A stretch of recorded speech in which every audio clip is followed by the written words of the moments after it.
ಆತ್ಮಗಳು ಇವೆಯಾ? ನಿಜವಾಗಿಯೂ ಆತ್ಮಗಳು ಶಬ್ದ ಕೇಳಿಸುತ್ತದ ಗೊತ್ತಿಲ್ಲ. ಆದರೆ ಈ ಆತ್ಮಗಳ ಬಗೆಗಿನ ಭಯಾನಕ ಕಥೆಗಳು ಮಾತ್ರ ಆಗೊಮ್ಮೆ ಈಗೊಮ್ಮೆ ನಮ್ಮ ಕಿವಿಗೆ ಕೇಳುತ್ತಲೇ ಇರುತ್ತವೆ. ಶಿಮ್ಲಾ ಸ್ವರ್ಗದಂಥ ಸ್ಥಳ. ಹಿಮಾಚಲ ಪ್ರದೇಶದ ರಾಜಧಾನಿಯೂ ಹೌದು. ಹಿಮಾಲಯದ ತಪ್ಪಲಿನಲ್ಲಿರುವಂತಹ ಶಿಮ್ಲಾ ಬ್ರಿಟಿಷರ ಬೇಸಿಗೆಯ ರಾಜಧಾನಿಯೂ ಆಗಿತ್ತು. ಇಲ್ಲಿನ ಸೌಂದರ್ಯ ಎಂಥವರನ್ನು ಸೆಳೆಯುತ್ತದೆ. ಇಲ್ಲಿನ ಸೊಬಗು ಅರೆಕ್ಷಣದಲ್ಲಿ ಎಲ್ಲರನ್ನ ಮಂತ್ರಮುಗ್ಧರನ್ನಾಗಿಸುತ್ತದೆ.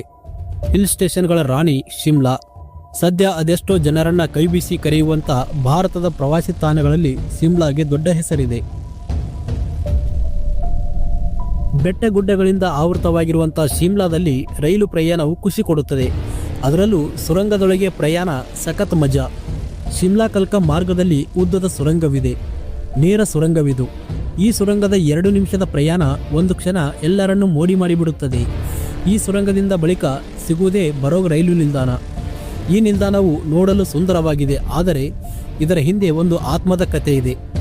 ಏನಿದರ ಕತೆ, ಯಾವುದದು ಆತ್ಮ ಎಂಬುದನ್ನು ಈ ವಿಡಿಯೋದಲ್ಲಿ ಸಂಪೂರ್ಣವಾದ ಮಾಹಿತಿಯೊಂದಿಗೆ ತಿಳಿಸಿಕೊಡ್ತಾ ಇದ್ದೀನಿ.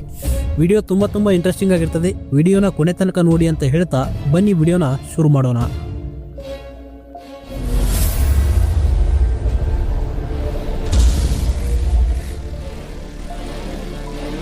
ಬರೋಗ್ ಸುರಂಗ.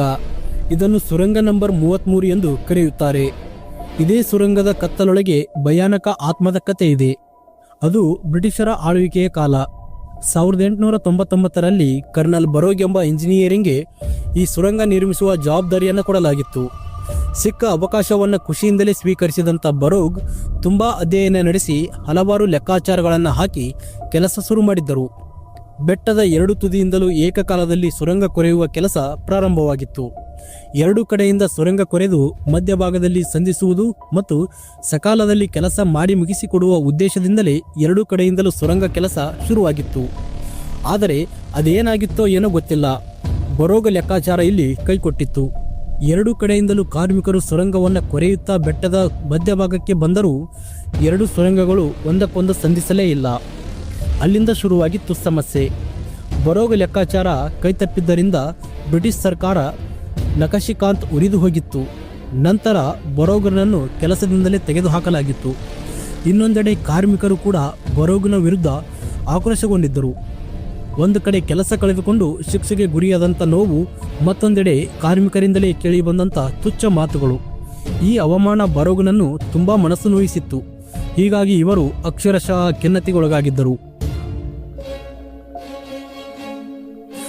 ಅವಮಾನದಿಂದ ಬೆಂದು ಹೋಗಿದ್ದಂಥ ಕರ್ನಲ್ ಬರೋಗ್ ಹೀಗಾಗಿ ಒಂದು ರಾತ್ರಿ ತನ್ನ ಮುದ್ದಿನ ನಾಯಿಯೊಂದಿಗೆ ನಡೆದುಕೊಂಡು ಹೋಗುತ್ತಿದ್ದಂಥ ಸಂದರ್ಭದಲ್ಲಿ ಕರ್ನಲ್ ನೋವಿನಿಂದ ಗುಂಡು ಹಾರಿಸಿಕೊಂಡು ಆತ್ಮಹತ್ಯೆ ಮಾಡಿಕೊಂಡರು. ಕಣ್ಣೆದುರೇ ಮಾಲೀಕನ ಸಾವನ್ನು ಕಂಡಂಥ ಶ್ವಾನ ದುಃಖಿತವಾಗಿತ್ತು. ಸಹಾಯಕ್ಕೆ ಯಾರಾದರೂ ಸಿಗುತ್ತಾರೆ ಎಂದು ಬೊಗಳುತ್ತಾ ಅತ್ತಿಂದಿತ್ತ ಓಡಾಡಿತ್ತು. ಆದರೆ ಶ್ವಾನದ ಪ್ರಯತ್ನ ಇಲ್ಲಿ ಕೈಗೂಡಲಿಲ್ಲ. ಬರೋಗ್ ಬದುಕಿ ವಾಪಸ್ ಬರಲಿಲ್ಲ. ಇದಾದ ಬಳಿಕ ಬರೋಗ್ ಅವರ ಮೃತದೇಹವನ್ನ ಪೂರ್ಣಗೊಳ್ಳದ ಸುರಂಗದ ಹೊರಭಾಗದಲ್ಲಿ ದಫನ ಮಾಡಲಾಗಿತ್ತು.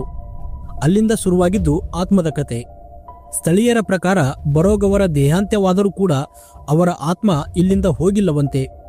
ಈಗಲೂ ಈ ಆತ್ಮ ಈ ಸುರಂಗದ ಬಳಿ ಸುಳಿದಾಡುತ್ತಿದೆ ಎಂಬುದು ಜನರ ಮಾತು ಮತ್ತು ನಂಬಿಕೆ.